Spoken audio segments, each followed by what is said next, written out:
With the spotlight already being on Poppy, Kissy, and Lily Lovebraids, in Chapter 5's new game trailer, we still have this new character to go over, who we now know as Giblet. And something I missed initially, if you look closely at the cane that Giblet's holding, you'll quickly notice that this is the same battery-strapped tennis ball stick that's been shown in multiple teasers, and the very beginning of the restricted condemnation tape. Now, this already has huge implications, and of all the characters we've talked about until now, this is the most important one, and his history runs deep in the factory. Not only that, but the info about the history he's involved in possibly bleeds into other subtle pieces of imagery and audio placed in the game trailer, the prototype cinematic trailer, the drawing throughout Safe Haven in Chapter 4, one of the Chapter 4's VHS tapes, and you won't guess what this last one is, y'all. My jaw dropped to the floor when I saw it. An animated music video not posted on the mob channel titled Safe Haven, which all encompasses one true and catastrophic period for the surviving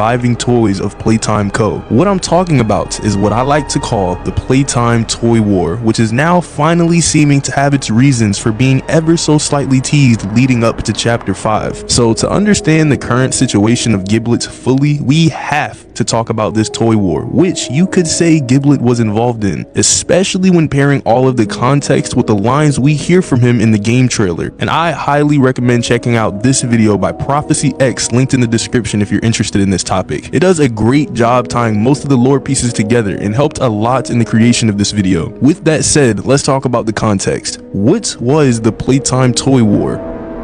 This war was a civil war between essentially the toys on Poppy's side and the toys on the prototype side, and it all traces back to 1995, the hour of joy, the moments the toys turned on Playtime Co., wiped out most of the employees, and took the factory for themselves. That event didn't just destroy the company though, it created a power vacuum amongst the toys, and when you trap dozens of experiments inside of a sealed factory with limited food, limited space, and no outside intervention, you don't get peace. You end up getting factions, and on one side you had the prototype, Experiment 1006, slowly consolidating power and enforcing that power, Catnap, evident with Chapter 3's subtle way of showing his power and its severe ways. On the other side, a fragile resistance built around Poppy and later Doughy. Now here is the core importance of it all, because this wasn't just about ideals or personal views, it revolved around something as simple and vital as food, and the prototype was the one who controlled it. If you followed him,